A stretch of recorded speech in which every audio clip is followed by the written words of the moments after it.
Hello and welcome back to the Idaho Renaissance Fair Inc.'s YouTube page. We have an extremely special guest with us today and a very special video that we are putting together. This is Bobby. She has played multiple characters for us, ranging from Faye, the Queen, all the way to pirates and peasants, and you name it, she's done it. The most important reason why we have Bobby here today, though, is because she is going to be teaching us the basic forms of the Italian rapier. So Bobby, as you go into this, what can we expect from this video? We are going to go over brief rules that you need to follow while you are stage fighting. We're going to go over what kind of swords that you can purchase that will fit the Italian rapier style. We are also going to go over footwork, which is very important, and of course the forms with the rapier. So to get started, we have a couple very important rules that we follow whenever we are handling our blades. We always wear gloves because the oil on your hands can actually rust the blades. Mine has not been cleaned in a while, and so it is a tad rusty if you zoom in on it.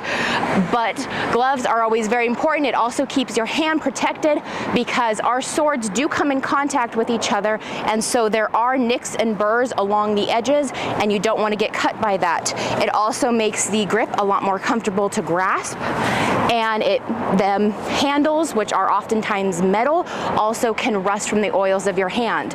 You always want to make sure that you are wearing closed-toed shoes, as you can get stabbed in the foot. It has happened to me before, even with closed-toe shoes. And so making sure that you have the appropriate footwear and the appropriate handwear.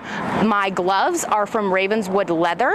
They are an excellent company. My shoes are from Sons of Andor. There are several good boots out there that you can find on the internet. There's a lot of great gloves. There are local people who make great gloves. I'm just going to set that right there, knowing that my shoe will protect my foot. While we are sword fighting at events, we always create a safety circle. And so the fight consists of more than just the two people or more that are involved in the fight, but it also consists of a ring of safety around us. We will have other members of our group actually go into the crowd, and as a fight breaks out, because we like to do our fighting within crowds and not necessarily behind fences, we will have our members go into the crowd, and they will actually push the crowd back and create a safety barrier around everyone so that nobody runs into the middle of sword fighting. It has happened before, and it's very scary when it happens, which is why we also have safe words that we practice, which is most simply stop. When we are fighting, if we hear someone scream stop, it means that you freeze immediately and you do not take any further action. So, as far as purchasing swords go, we do not use ours to cut each other. Which brings up another rule of safety, is that because we are not meaning to actually harm each other, we never come in full contact with our partner's physical body. And so when we are swinging our sword, whether or not their sword is there to meet us, their sword, their dagger, their shield, whatever it is, we always stop at least 5 inches away from their body, and we are trained to make that stopping motion because we do not actually want to hit them, come in contact with them, and hurt them in any ways. We have had a lot of accidents. We have had faces stabbed. We've had people knocked out. We've had feet stabbed before. It always happens in these kind of circumstances, but we always try to be as safe as we can be. So when purchasing a sword for the Italian fighting style, you always want to go with a rapier. Rapier is what the Italians used during the Renaissance time period. They are very oftentimes seen with the musketeers of the French 1600s as well, but they are more commonly used in Italy. These you will see in a lot of Romeo and Juliet style renditions. They oftentimes get confused with the foil of fencing. The difference between the two is a foil will not have this more elaborate basket hilt. Its blade is also significantly thinner and is much more flexible, and the tip of a foil will always have a guarded tip on it so that it is not blade at the end, it is actually more of a foam piece so that when you do stab your opponent, you're not going to hurt them in any way. So this Italian rapier is made out of high carbon steel, which means that we can bend it and it will go back into shape. You want this because when you are thrusting with the sword, there are often times when if you did hit someone, it will have that bend instead of breaking. If you hit it into the ground or into like a tree, it will have that nice flex to it instead of just snapping in half. We always suggest using stage ready swords and not battle ready. If you get a battle ready sword, your edge will come sharp, and if you are doing a stage production, you do not want your edge to be sharp for a number of safety reasons. And most of the time when we do have someone who comes with a battle ready edge, we will have to grind it off because we don't want to take any risks and putting our people in jeopardy. So getting a stage ready sword is always best. It also means that it will not take as hard of hits. The metal on it will be a little softer, but you shouldn't be hitting very hard with your sword anyway. Learning control during it all is also very important. So we are going to go into the beginning of this. So I have my sword, of course, I have my basket, I have my hilt, and I have my pommel. So when you are holding the sword, most commonly, you always want the swoop of your basket to go out. That helps protect your hand. A lot of people will just take their hand and wrap it around like this. My personal favorite is to isolate the pointer finger and to actually wrap it into the guard up here. And that just helps the sword be a little more secure. It's a little less likely to slip out of my hand. And for me, it is more comfortable. So as you are starting, you actually start with the on guard position, which is where your dominant foot will be pointing forward and your non-dominant foot will be pointing in a more 45-degree angle, somewhere between 45 and 90. You don't want to be 90.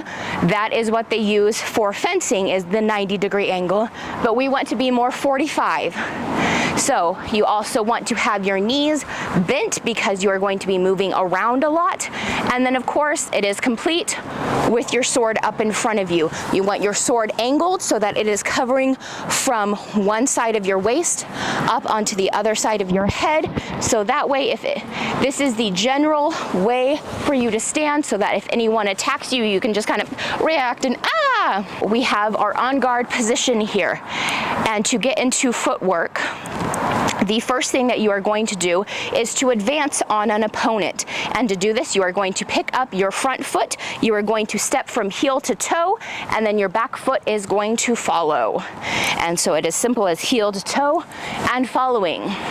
And because the Italians never retreat when you are going back, it is called retiring. And so you're going to do the opposite with your back leg. You are going to, from the toe to heel, step backwards, and then your front foot will follow. The foot that's following does not necessarily have to have a heel to toe or toe to heel. You can just plant it right on the ground and you will be good. So you have your advance and you have your retire. The next stage of footwork is what separates the rapier fighting from the fencing style, and that is when you get into the three-dimensional. With the fencing style, you are on a single plane walking up and down that line, where with the rapier style of sword, you get to move along both axes. And so you are now going to be traversing, and it is as simple as traverse left and traverse right. And so we are going to start with the right, and whether your right foot is in front or behind, you're going to start with the right, you're going to step to the side, and your left foot is going to follow. Traversing to the left is the exact opposite action. You take your left foot going that way, and then your right foot follows. As simple as that. And so you have your advance, you have your retire, you have your traversing to the right and traversing to the left. Those are the very basic of footwork and what every first year would learn in this style. I am by no way count myself as a master. I am still always learning how to better my style. but I would say that I am more of an advanced student. So the next level of footwork is to try to get a little bit of edge on your opponent. From the on guard position, we are now going to put ourselves into an off guard position by passing forward. To do this, we are going to take our dominant foot in the front, and you are going to swivel on the toe, and then your non-dominant foot is going to simply come forward in kind of a stomp of this is where I'm going to be. If you ever need to reposition your feet so that they are in a more comfortable position to make sure that your legs are not stretched too far apart, always feel free to do that. So now I am in off guard position. My sword is in relatively the same spot as it is when I'm in on guard position, protecting the same spot as my body. And then I will have my other hand here just off to the side. You can decide what to do with your offhand, whether it's behind your back, up at your face like you're waiting to box with someone, or if you have a shield, a dagger, a second sword that you have, whatever the case may be, just make sure that your other arm is in a comfortable position. So to pass forward again would to put me in the on guard, and again I'm just going to swivel this foot right here and then stomp my backwards foot forward, and that is passing forward. To pass backwards, you are still going to, with that other foot, you're going to swivel with your toes, and I'm going to stomp back with my right foot. The foot that you are putting into the lead position is going to be the foot that you are not swiveling, and so right now I'm swiveling my left foot to go forward into on guard. If I were to pass forward again, I would be swiveling my right foot. And so to pass forward, swiveling that right foot, and to go forward. I'm actually going to retire at the moment, just to put me a little back into view. And you can see now that I am still in the off guard position, which you can do all of these actions from the off guard position. It may just not feel as comfortable.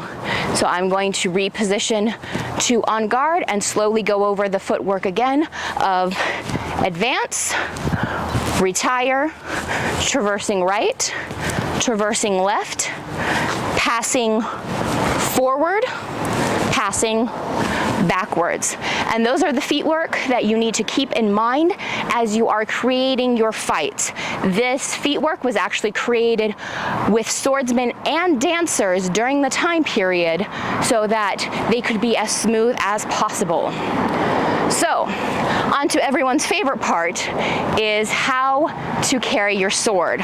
Because we are stage fighting, we are not learning how to attack our opponent, we are actually learning how to defend ourselves. And so all of what we teach is the parry movements, and then we are taught how to attack those parries. So from the on guard position, you have parry 1, which is also known as the cape parry. The tip of your blade here is actually just going to go straight towards the ground, and your arm is going to be right here. Some people have it across their face, some people have it more level at their chest. It depends on your height, your arm length. All of those factors are for your own consideration of what would be best for you. But you do want to make sure that you are going to be guarding from your shoulder down to your knee. Now we have the sword in this more angled position so that when the other person's sword hits it, it will slide right off. If I were to tip it in like this, the sword would be coming into my body, but like this, we have it moving out.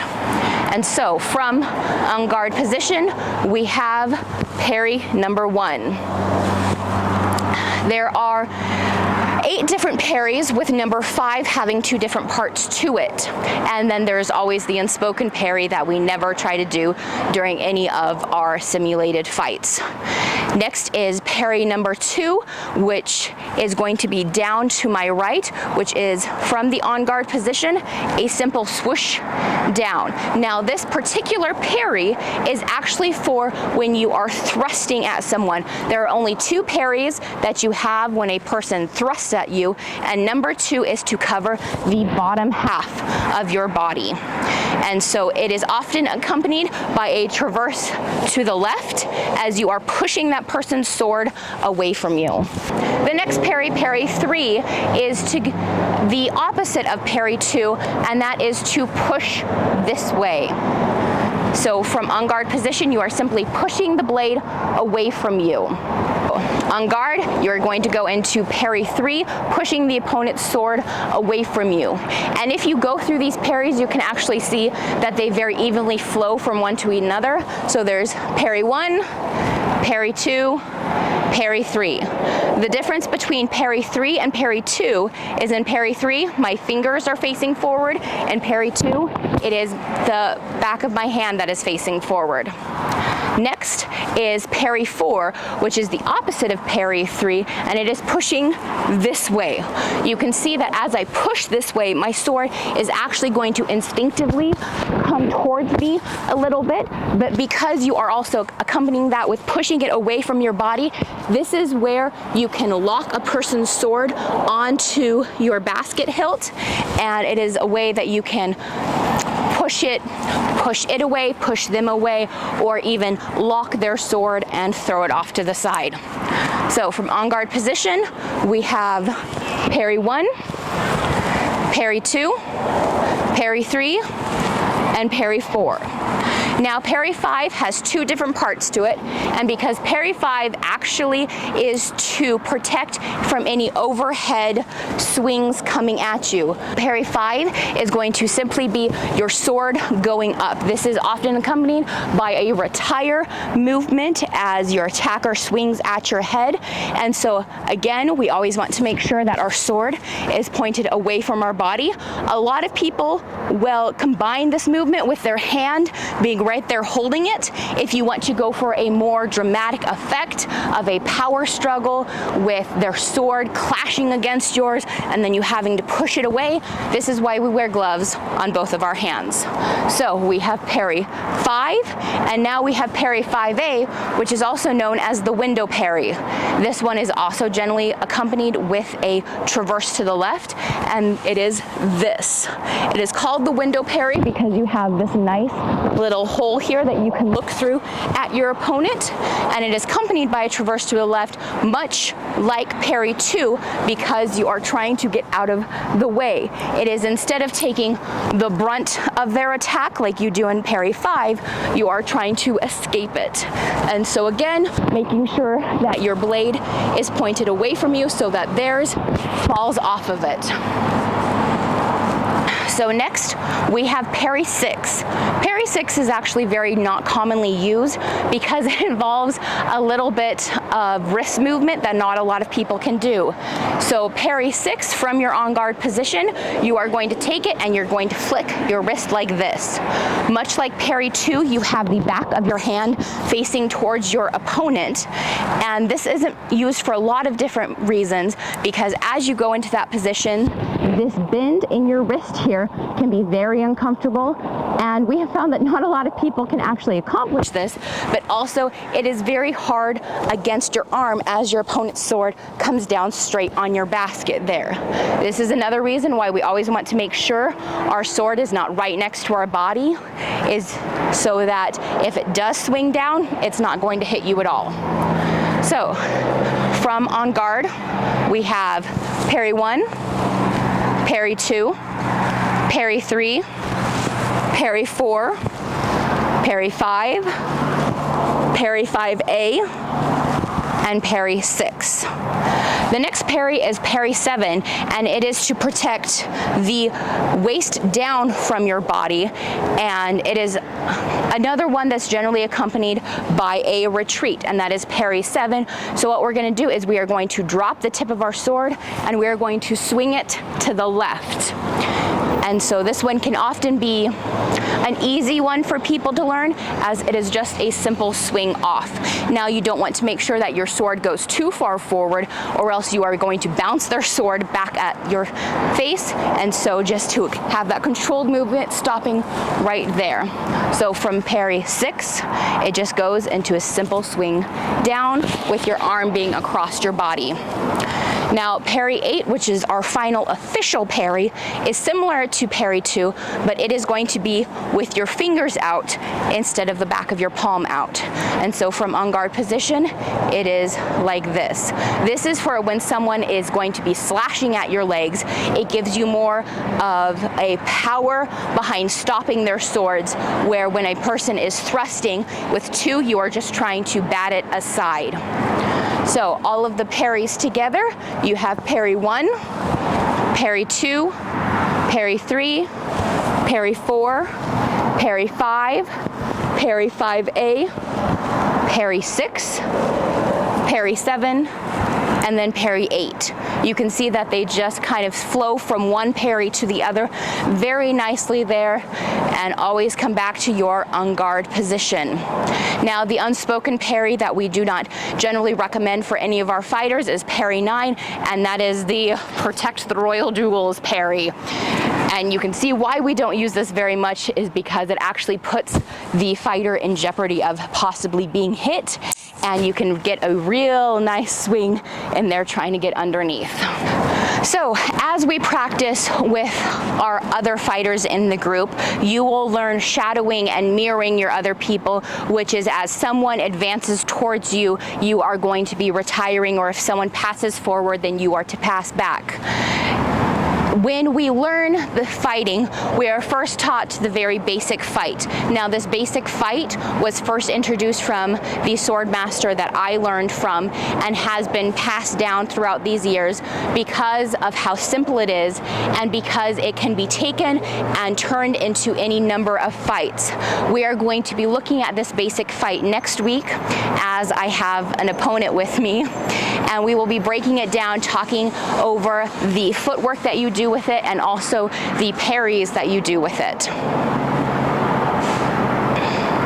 All right. Well, thank you so much, Bobby. We really appreciate that. We highly encourage anyone that is wanting to participate in one of our events, or is wanting to actually learn this style, to please practice these basic forms. As Bobby said, it comes in handy once you have it so well that you just go through it. And you don't want to take it in just one step or another. Like the way that Bobby had her flow, it's fantastic. Shake it up a little bit. Your fights are going to be unique per fight. So you're going to have some where you're going to go 1 to 6 to 8 to 2. Skip and mix it up. If you have a buddy, have them call it out for you, so you can go ahead and practice more random fluid motions and really get this to become part of who you are. This has been the Idaho Renaissance Fair. We hope that you have enjoyed this video, and we hope that your history is as fun as our history, and we will catch you on the next video. Huzzah! Huzzah.